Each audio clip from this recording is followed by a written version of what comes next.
So what do you do as a furniture flipper when you don't have any furniture to flip? Stay tuned to find out.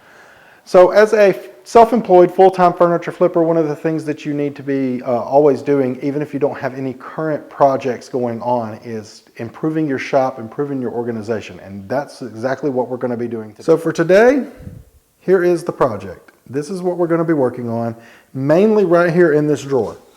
This drawer keeps our surf prep pads, and I want to build dividers out here to kind of organize better so things don't just get tossed in and they get going every which way. I want to bring a little more organization to this, and we're going to start there and see where we get to. Hey guys, just wanted to give everybody a quick little update here before you get into watching this video. This video was filmed before I had my surgery, and the reason that we did not have a lot of furniture in here at the time was because of the surgery coming. We knew it would be at least probably a couple of weeks before I could really get back after it. But you can watch video of the part one. It kind of talks about all the some of the things that I had going on to get to where we needed the surgery for my brain. And then on part two, we'll put it up here as well, and it will kind of talk about, you know, some of the things that happened that we did not really expect during the surgery. But anyways, thank you for watching, and I look forward to producing more videos and more kind of like learning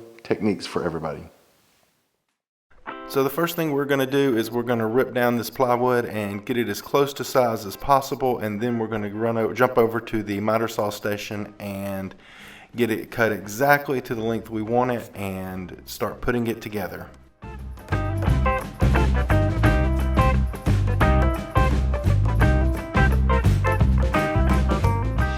So here what we are doing is getting the ends glued together, and we're going to actually use clamps to hold it all together, and we're going to come in here at the last second and we're going to put some brad nails into the side of it to kind of keep it, just to let the glue dry so it will all stay together fine.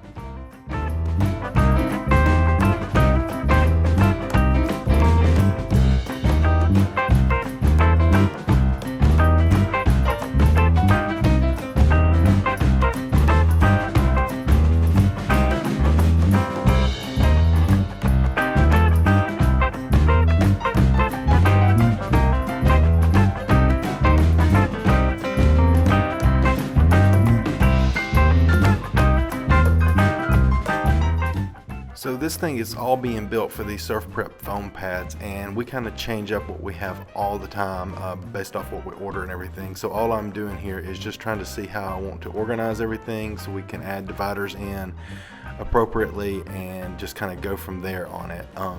We do offer a discount code if you go to Surf Prep and want to make an order. The code is Moses10. We'll put a link right up here, or the code up at the top, and you can go there and get 10% off any purchase that you want.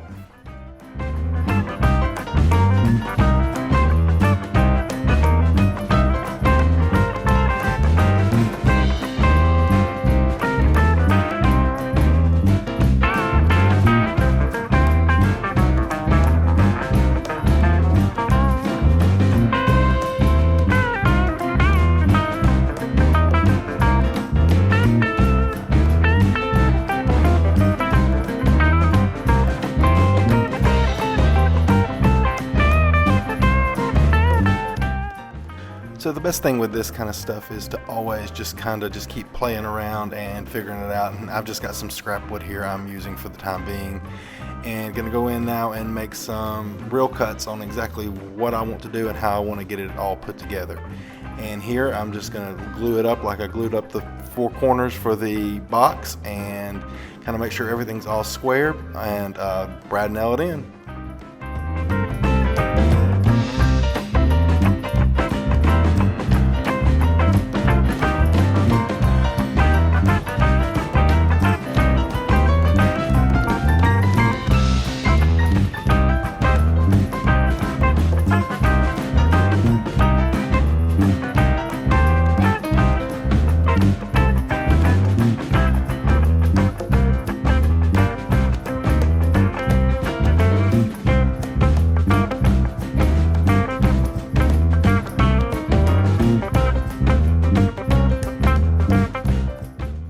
comes a little bit of the funny part. You're wondering, why in the world is this thing not going to fit? I have no idea why. Then I realized, oh, I can pull it out by just loosening the drawers up a little bit and get that thing to go in a little easier. And it does go in a lot easier, but it still won't go in just exactly perfect, and I have to sit here and keep trying and trying and trying to get this thing to go in. I probably spent almost 20 minutes on trying to get this thing to go all the way in, until finally, eventually, I figured it out and got it to go right in there, and then gave you a thumbs up when it was all in perfect.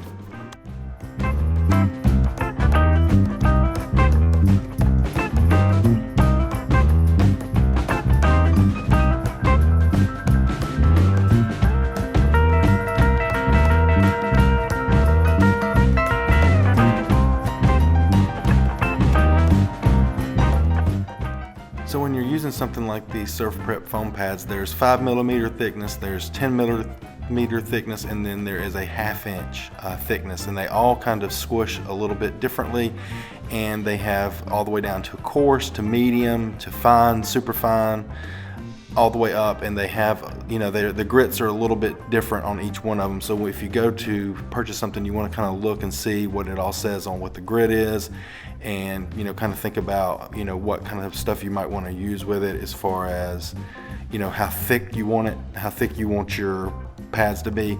We kind of have a little bit of everything on it, but, you know, getting started, you might want to, there's a variety pack that you can buy, and that might be something you want to be interested in getting, because it kind of comes with all different thicknesses and all different grits at the same time.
And that is a wrap on this project. As you can see, all nice and very organized here, and hopefully we'll make things a lot more efficient and easier to find what I am looking for as we go.